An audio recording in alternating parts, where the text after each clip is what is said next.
Hey family, welcome back to Kingdom South Plus, where we work the words of Jesus beyond Sunday.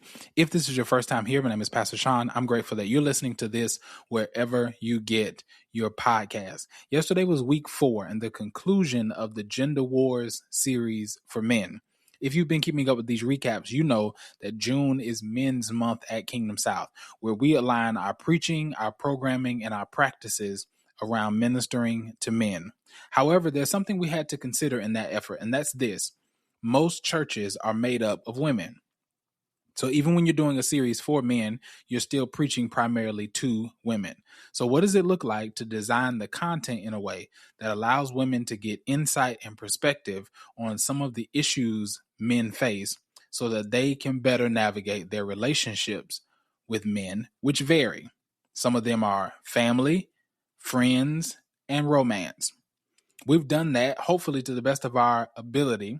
And if you've missed any of the recaps, I'd encourage you to come back and check them out right here on Kingdom South Plus. In addition to it being the conclusion of the series, yesterday was a special day because one of the pastors on our team had the opportunity to preach on a Sunday morning for the very first time. I know if you grew up in or around the Black church like I did, you hear the term pastor and you immediately think senior pastor or lead pastor.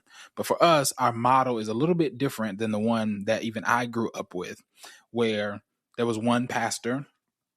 Everybody else was just a minister or an elder or a reverend, depending on your denominational tradition. For us, the pastors on our team are responsible for vision implementation. So they're responsible for certain areas and ensuring that the vision that God has given us is being carried out in those areas. And preaching is not a prerequisite into those roles. It's more of a character-based role. And we work through the other dynamics as we go, because you can teach preaching, you can teach teaching, you cannot teach character. Person has to have that. And so I'm really proud of him. He's a good man. Really proud of him because of the work that he's put in and the commitment, not only to God, to this church, to his family, just a really good guy. And he did a really good job in yesterday's message.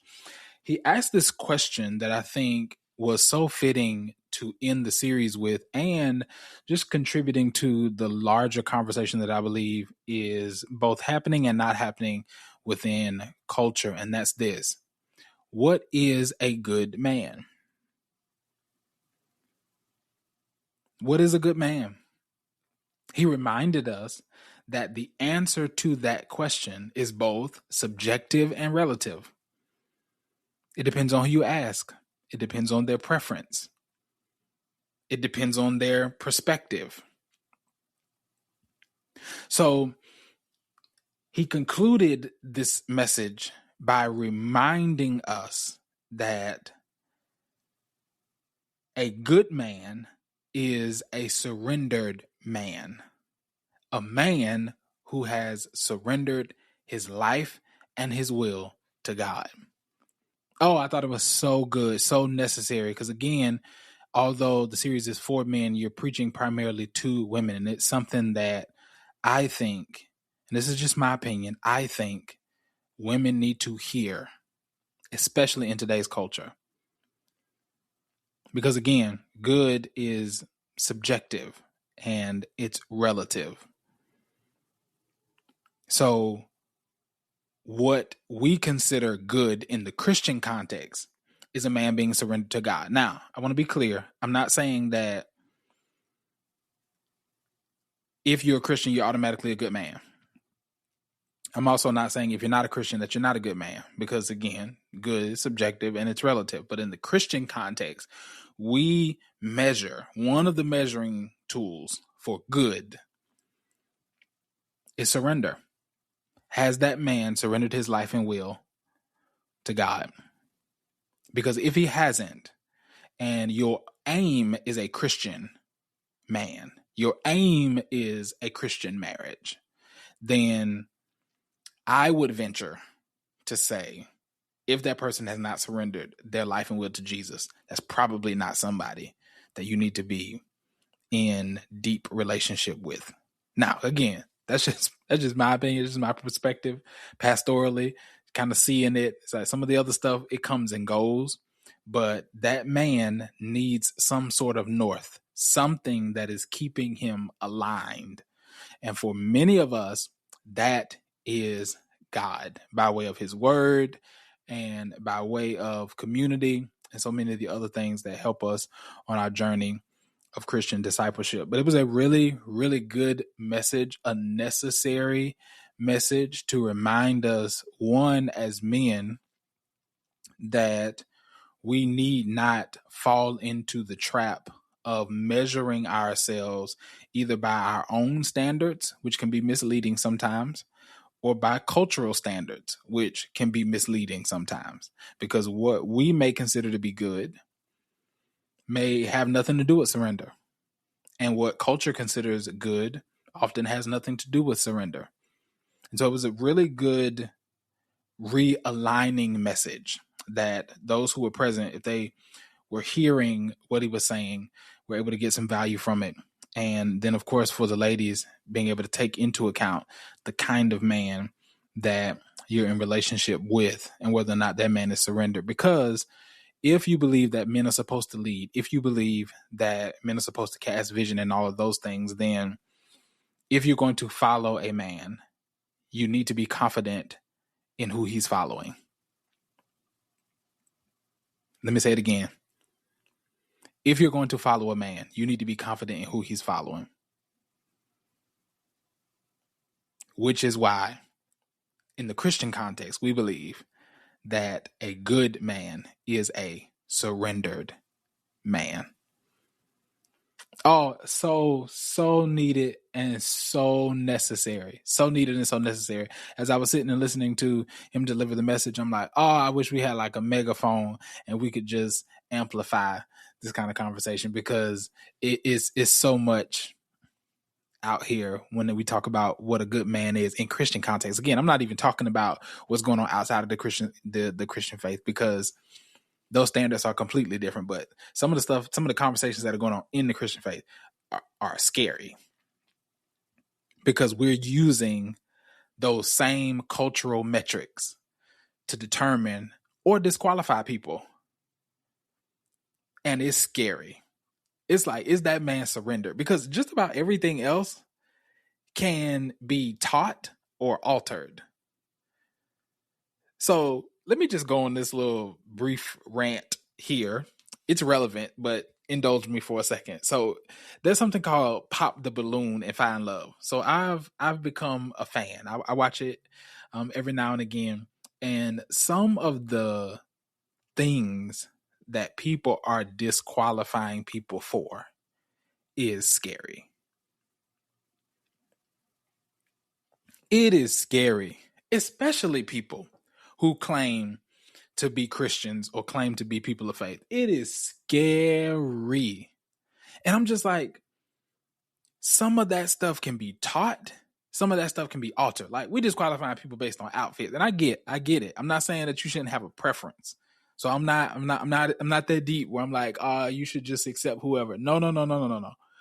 You should definitely get what you want. But I'm saying there needs to be some real honest dialogue around how realistic or unrealistic are some of these expectations. Because it's like, we disqualifying people for outfits. And it's like, you do know that person has more outfits in their closet than what they had on today. I know people are like, I just don't like the style. I just don't like, and it's like, but that is something that if push came to shove could be taught.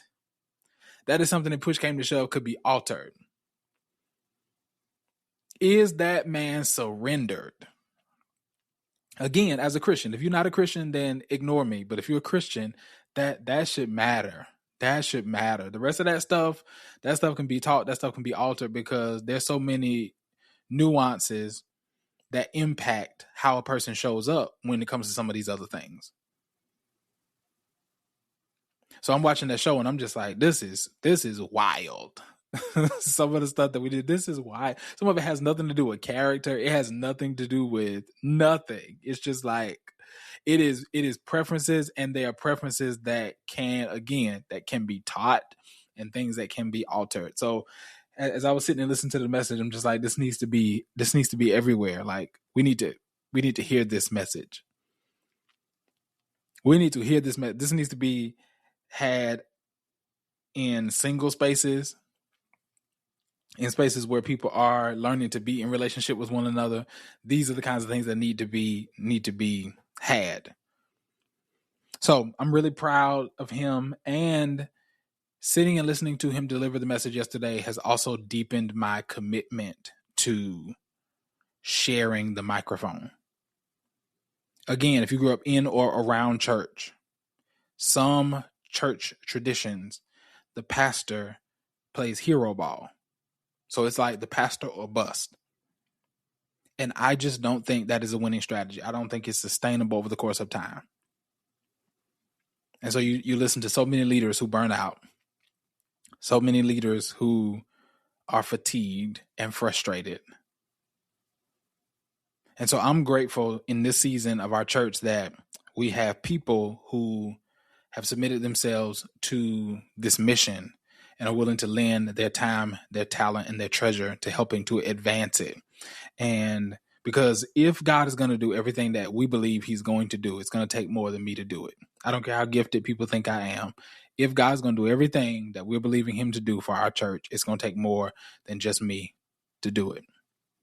And so I'm grateful when God raises up additional voices, people who can carry aspects of this mission into the various areas that are needed to see it through. So just really a proud pastor moment. And I'm committed. I'm committed to this journey, committed to this process of training and development, and looking forward to all that God is going to continue to do in and through those who serve in ministry at Kingdom South. This coming week, we're getting ready to start our summer series called At the Movies. So every year, it's become like a signature thing. So everybody's excited. It's at least one of my favorite series of the year, just because it's light, it's creative, it's much more decorative and all of that good stuff. So I'm looking forward to a really, really good time. We pick movies and use them as teaching tools because Jesus, if you pay attention to his style of ministry, he was an illustrative theologian. He had the unique ability to help you see the text. A lot of the stories and things that Jesus told, he told them in such a way, so masterfully, that we think they're real. You think about the prodigal son. Everybody talks about the prodigal son as if he were a real person, a real character. He was not. Jesus made him up. He was a figment of Jesus's imagination. Jesus used him to illustrate a point to a real people. And so we want to do the same thing with these movie titles, because we believe that teaching can be found in just about everything. So I'm looking forward to a really good summer. First up is Creed, the first one. It's a boxing movie. I'm a boxing fan, so that was an easy pick for me. And it has some very, very good themes that I believe everyone will be able to benefit from. So as we close out Men's Month, again, if you've missed any of the recaps, I'd encourage you to go back and check them out right here on Kingdom South Plus. And I'd also encourage you to think through what you can do to help improve your relationships with those of the opposite sex. So May was our Women's Month. June was Men's Month, and the aim was really the same. We want to create space where we can have some real honest conversations about some of the challenges that various genders are facing and how we can bridge those gaps, because as long as we're standing on opposite sides of the fence screaming at each other, we're not going to get anything accomplished. But I think if we can sit down and understand the other side, even if you don't agree, if you can sit down and at least understand, I may not agree with your conclusion, but I can at least understand how you got there. I can understand how you may have arrived at that particular conclusion. And so that's been our goal over these 2 gender specific months. And hopefully we've been able to accomplish that and sow some really good seeds from which we will see fruit in seasons to come. All right. That is all I have for this week's recap. I've got one ask of you. It's the only ask I'll ever ask of you. And that is, if this added any sort of value to your Jesus journey, would you help me help more people? Would you send this to someone you know who needs it? Until next time, this is Kingdom South Plus, where we work the words of Jesus beyond Sunday.